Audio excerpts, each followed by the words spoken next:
Welcome to 5.2 of our It Is What It Is run through The Evil Within. Remember in the last episode we had to cut it a little bit short. Where'd they go? We rescued Kidman from a tank full of water, and when it burst and she fell out onto the ground, Joseph was there, and we were upstairs where we had just turned off the pumping system that was filling the tank with water. A symbol appeared on the ground, and they both fell through a hole that appeared. The whole floor fell out from underneath them. So here we are, jumping in after them. See me timing my physical attack with the axe wrong there.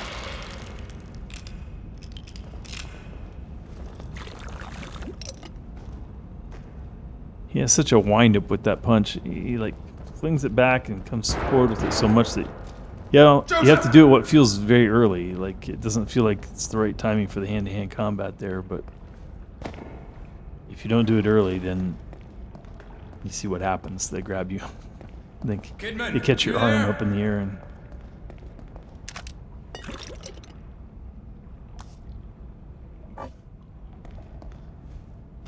so we're trying to find out what happened to Kidman and Joseph as they fell down through that hole.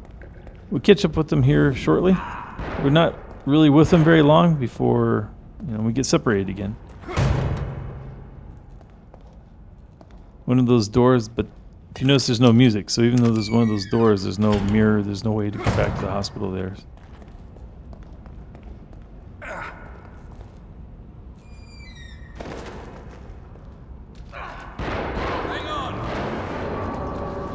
It's a good idea to just burn these guys that just dropped from the ceiling.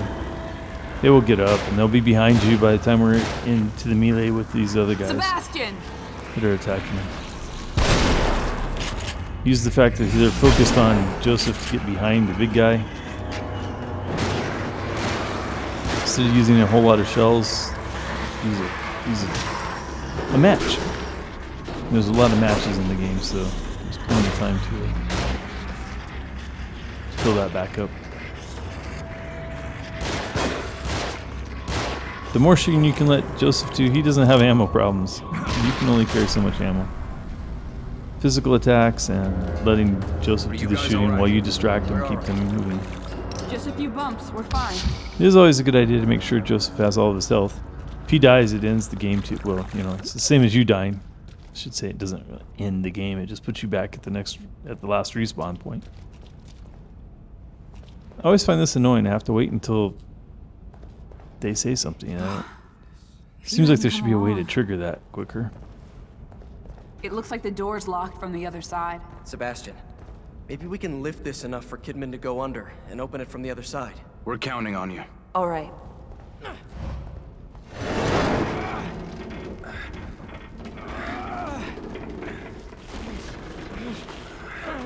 Now, Jackie likes to point out that this is absolutely ridiculous. She goes over here and she unlocks this door, but this door is bars. She could have just as easily reached through and done whatever she needed to do to unlock the door. There's no particular reason being on the other side was going to be all that useful. I mean, she's just messing with something there. She could have just done that through the bars. I mean, tell me she's wrong. I don't. Anyway, it makes for a nice graphic, I guess. I'm glad you're both all right. It's odd, though. Why would they catch you instead of just killing you? Maybe he didn't see me as a threat. He? I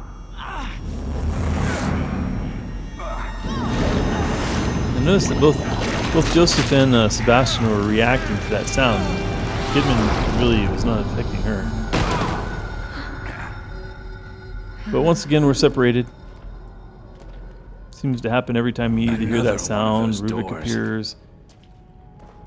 Now we can hear the music, so we can go back to the hospital.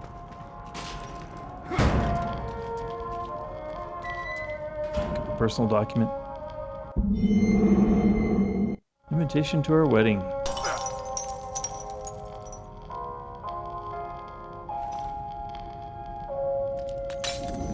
In general, every time you get to a new door, you get to a new place that you can go through, there'll be something back here for Have you you to do. forgotten something? Yeah, I forgot this poster. Don't really know who this is, but, you know, he's probably one of the guys I'm going to have to kill.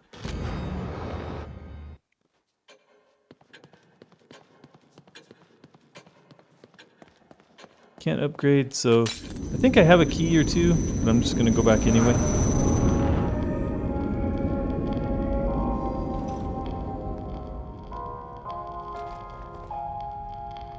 Could have picked this. I think that fragment's there before you go through. I just had to turn around.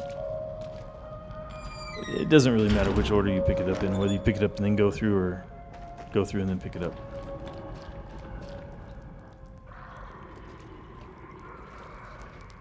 This is an interesting trap because it triggers spikes that are on this side where all those bodies are. And so you can use it against them, but you can't let them trip it. If you let them trip it, by the time they get to it, they won't be in, they'll step through it as well. So if you timed it right, you could have gotten both of them.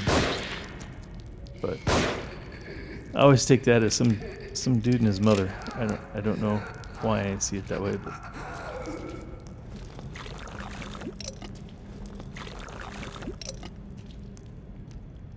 there's a little area back here that's kind of easy to miss. Well, it's sort of obvious. They even light it up. There's a big light coming out of the hole over here.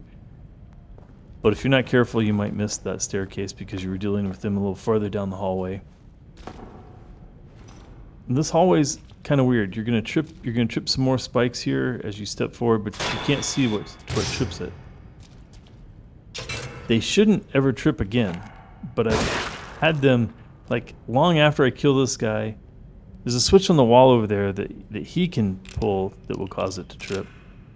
I thought maybe I had killed him with that, but guess not. But I've, at this point, stepped forward, heard that sound, and those spikes come up again. So you see me turn around. I'm always hesitant to go across that. I've had it kill me when there's no particular reason to kill me. But here's the switch that he could throw.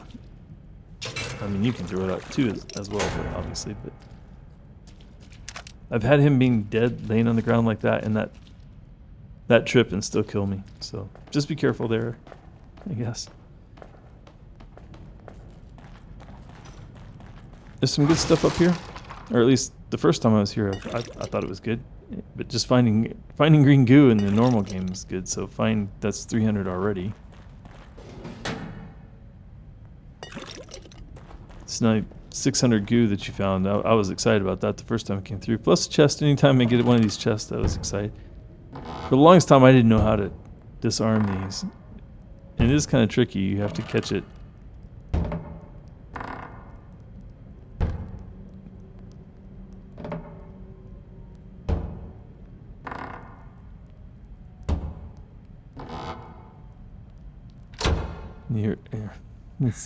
It's really particular, but you have to be right on that little click. As that click happens, is when you've got to drop it. So the first freeze bolts, those are an awful lot like our lightning bolts, that except for instead of just holding somebody in kind of like you shot them with a taser and they're just kind of there twitching, it freezes them. It's kind of cool. If some creatures, if you freeze them and then you hit them with a melee attack, it'll break them apart.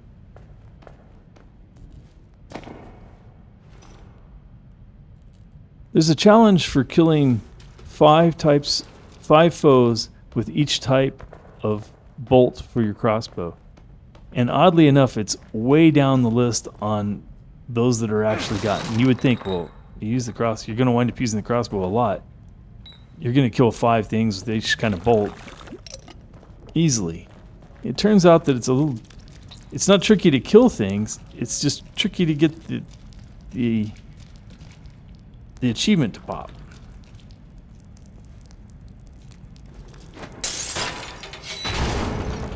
Some people will say you need to use the electric bolt to freeze them, and then you can go over there and you can knife them, or if you use the freeze bolt and freeze them, then you can hit them and they will break apart. Oddly, using the melee attack after using the bolt doesn't count, or at least it didn't seem to count for us, because we killed We'd played through the game entirely 3 times and had not had that trip. It was while we were working on this achievement. I don't think it's actually in any of the videos, though, because I think it was during a time when I was trying to figure out how to get through with the little ammo I had and dying repeatedly. Door's going to pop up again. Time to run.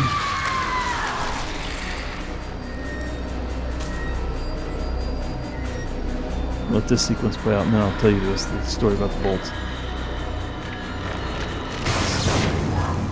More of that oil, just like we used with the horde of them downstairs.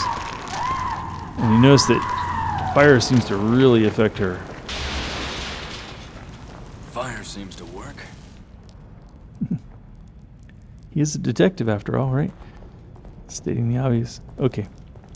But the thing with the bolts, what we found, and we just sort of did it by accident, is using the bolts that would normally freeze them, whether it be the flashbangs, the lightning bolts, the freeze bolts, all of those, when you use them and they freeze, you need to then shoot them, kill them with another gun. Don't use all your bolts on them. It doesn't have to be that the bolt itself kills them, but they have to be in that state and kill them with another weapon. When you kill them with another weapon, then it'll work. Then it'll finally trigger. It finally triggered for us, like I said, it was like our 4th or 5th playthrough by the time it triggered for us. Now that bat, we're kind of like the rat at the beginning of the chapter in the previous video in the same chapter. When we killed a rat that had a statue on its back, the bat came out of the locker with the statue on its back. Well, you have to be careful if you shoot it in the wrong place. I've had that statue fall through the wall and out into an area you can't get to. You can see what the obvious strategy here is. To bait her into these rooms where you can open the floor and she'll fall down and be trapped in there and burn. She will always go to the body that's closest to you. So here my goal was to get her to come back to that body, get up here, and pull this lever again. Unfortunately, that's just way too slow. She was in that body much quicker than I thought she would. Now, you can actually hit her with this torch, but it's hard. And she's a one-shot kill. Even on casual, she's a one-shot kill. So, I really try, I would really hesitate to try to say to use the torch to actually hurt her. But what seems to hurt her the most is if you can trap her in these fire pits. And you see she just dropped in there. So that's the second time we burned her in the fire pit. Another thing you can do, but it's sort of like using the torch. It doesn't seem to hurt her as much. And I tried to do it here, is just as she's coming out, you throw the match, and I'm just a little late, and it didn't burn her. And I thought I was dead already there. The third thing you can do is you can shoot a barrel like that. I forgot that I was carrying a torch around. And so when I went to aim with the torch, you need to have an actual weapon. So you can shoot the barrel as she goes by it, and that will light her on fire. So there you go. That was our first actual death playing through. I kept it in there. If you watched any of our Resident Evil Village play, you know that I don't keep all the deaths in there because I mean there are times when I just start dying over and over and over again. And there's nobody that wants to watch that. An hour of me dying in the same way over and over again is no fun. But I wanted to show that this is a challenge, and you are likely to die playing It Is What It Is challenge. But you're likely to die every time you face her. Anytime you face her, you're likely to die because she's just that tough. Now the body's not there this time. I was confused by that, and so I'm like, I don't know where she's going to be. If I see her crawling in there real quick, hurry. It doesn't seem like I got her because I don't hear her screaming. I pick up this torch again, which means that, I can't aim at barrels with it. My goal, of course, is to bring her over here, just like we did the last time. Get her to burn the second time. She's fast, so she's normally right behind you. but she might have been a little too far behind me there. And if she sees it go down, she won't come down while the fire is burning. She won't just jump into the fire. And I thought about trying to catch her again here. I'm too early, but that's better than too late. So I figure at this point, just do it again. I thought I was so dead. Watch how close she gets. It's like she's just about got me. Apparently I was at the end of her run phase as well.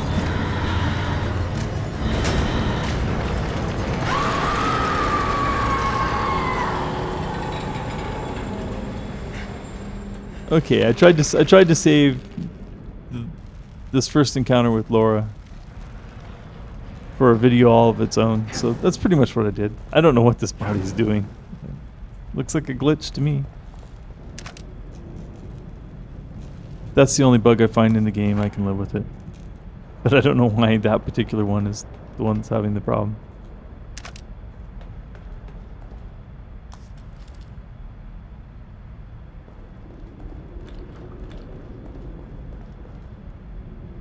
Might as well fill up on ammo. I mean, we can carry so little of it. If you can find anything to carry it.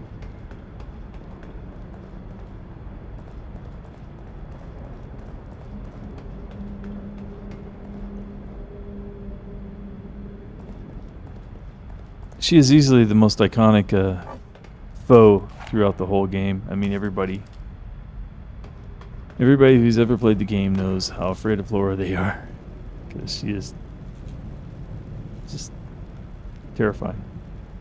And that's not the end of her for the game. That's just the beginning. It is going to be the end of our video, though, and we will encounter her again later in another chapter, and we will see you. We'll start chapter 6 tomorrow. I hope you've enjoyed this. There's a bit of a cutscene and a little bit of work to do in this room. It took me a while to figure out what it is you have to do, but essentially shoot them in the legs when they fall down, run up to them, and you will get not an A prompt or a Y prompt, but a B prompt. Don't know why they picked B for this one and A for all the other ones and Y for some of them. But on these ones, you push B, you basically disconnect them from the Matrix. If you've ever watched the Matrix with Keanu Reeves, it's the same thing. You pull the plug out of the back of their head, and it pulls them out of the Matrix and pulls them out of the stem, and they're dead, and then that'll end the cutscene.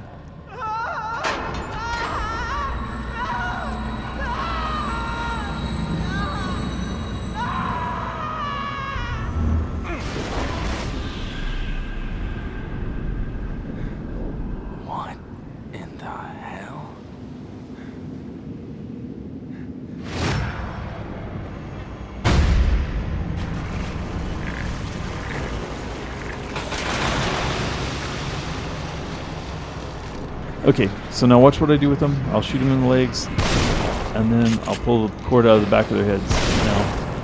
Now he got too close to me and just wound up hitting him in the chest, but since it's a shotgun, it worked the same. He's out of the Matrix, we're all good.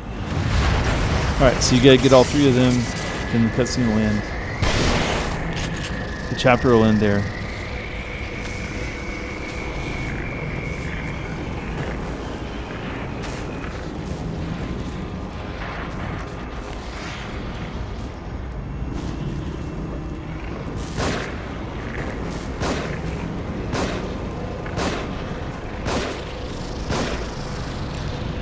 Well, that ends chapter 5. Chapter 5 is the first kind of longer episode, longer chapter.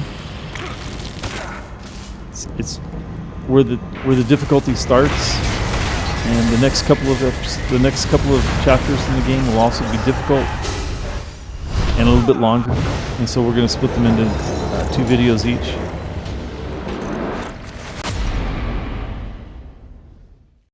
We'll see you in the next chapter. Hope you enjoyed this one.